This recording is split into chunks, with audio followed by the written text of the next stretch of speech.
For the first time in years, House and Senate Republicans are sending completely contradictory messages about the same Trump-related issue. The breakdown in coordination isn't just awkward, it's revealing deep fractures that could reshape the entire party. When you see Nancy Mace defending a position on Tuesday that John Cornyn directly contradicts on Wednesday, you're not watching typical political disagreement. You're witnessing the institutional DNA of Congress asserting itself over party unity in ways that haven't happened since the early days of the Trump era. What makes this moment particularly significant is that both chambers are responding to the same set of facts, the same news cycle, yet arriving at fundamentally different conclusions about how the Republican Party should position itself moving forward.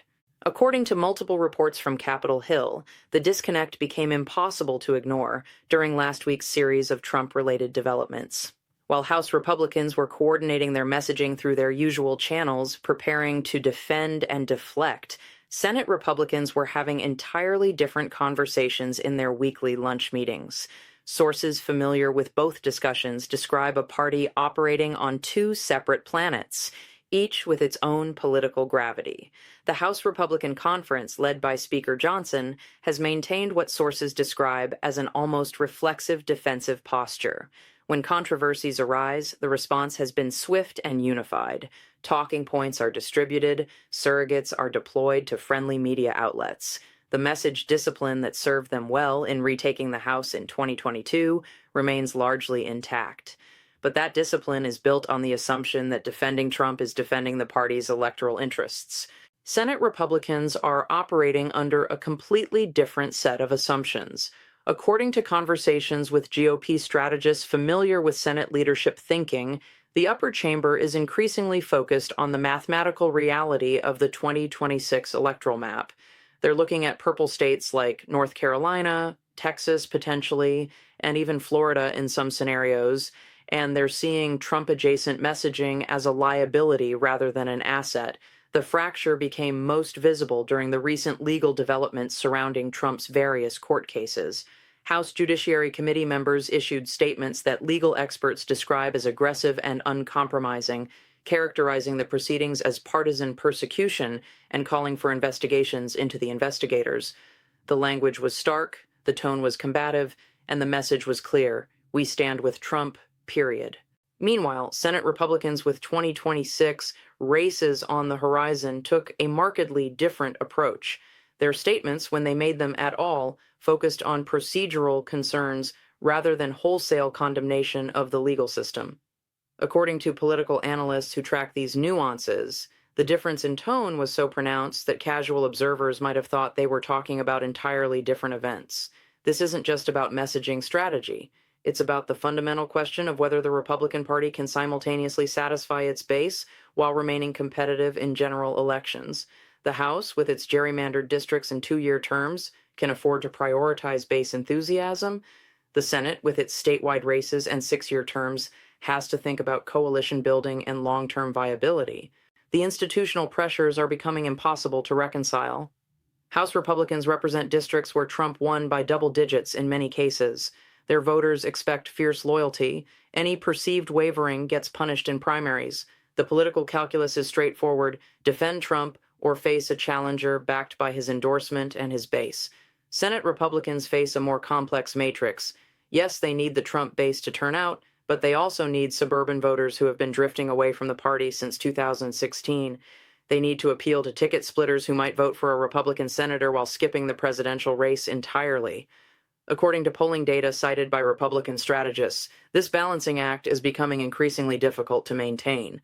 The coordination breakdown extends beyond public statements into legislative strategy. House Republicans have been pushing for investigations and oversight that Senate Republicans view as politically counterproductive. According to sources familiar with inter-chamber discussions, Senate leadership has quietly declined to pursue certain lines of inquiry that House committees have prioritized. This creates the awkward situation where one chamber is investigating issues that the other chamber is essentially ignoring. The leadership dynamics are particularly telling. Speaker Johnson, according to congressional observers, has positioned himself as a reliable ally of Trump's agenda. His political survival depends in large part on maintaining that relationship and keeping his conference united behind it. Senate Minority Leader McConnell, approaching the end of his tenure as leader, appears to be calculating differently. Sources close to McConnell suggest he's increasingly focused on positioning the Senate GOP for post-Trump success.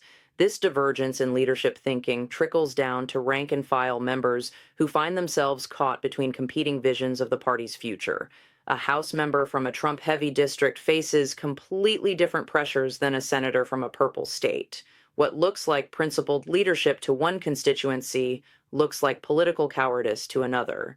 The timing of these fractures is significant. According to political scientists who study party unity, internal disagreements typically emerge when parties sense they're losing control of their political narrative. The fact that Republicans are winning on certain economic issues while struggling with Trump-related controversies creates a strategic dilemma that different chambers are solving in different ways. Media coverage has amplified these differences. When House Republicans and Senate Republicans give contradictory interviews on the same Sunday morning shows, political reporters naturally focus on the conflict.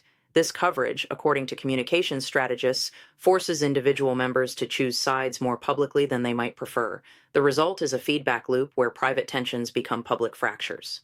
The donor community is watching these developments with particular interest.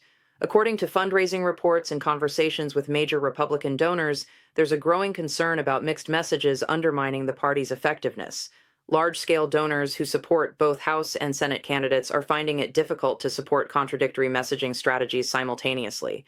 The electoral implications extend beyond 2026. According to party strategists thinking about 2028 and beyond, the current fracture could establish competing power centers within the Republican Party.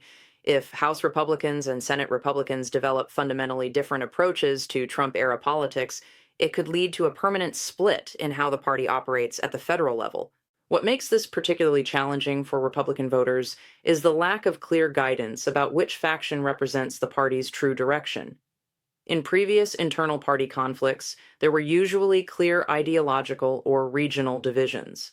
Conservative versus moderate, establishment versus outsider, these were frameworks that voters could understand. The current split doesn't fit neatly into traditional categories. The fracture is also creating opportunities for Democratic strategists who can now point to Republican disagreement as evidence of a party in disarray. According to Democratic communications professionals, having House and Senate Republicans contradict each other provides ready-made attack ad material and talking points for general election campaigns. Looking ahead, the sustainability of this divided approach remains unclear. Political parties typically require some level of coordination between their House and Senate caucuses to function effectively. According to congressional historians, periods of sustained interchamber disagreement within the same party usually resolve through either reconciliation or decisive electoral outcomes that settle the strategic questions. The resolution of this fracture may ultimately depend on electoral results. If House Republicans maintain or expand their majority in 2026 while Senate Republicans struggle in purple states, it could validate the House approach. If Senate Republicans outperform expectations while House Republicans underperform, it could shift the balance toward the Senate's more cautious strategy. For now, Republican voters and political observers are witnessing something relatively unprecedented in modern American politics, a major party operating with two fundamentally different theories about how to win elections. The coordination crisis reflects deeper questions about the Republican Party's identity and future direction that extend far beyond any single news cycle or controversy. Whether this represents a temporary adjustment period or a permanent realignment of Republican politics may depend on factors that won't be clear until after the next several election cycles. What is clear is that the traditional assumption of party unity across chambers can no longer be taken for granted, and the implications of that breakdown extend far beyond the walls of Congress itself.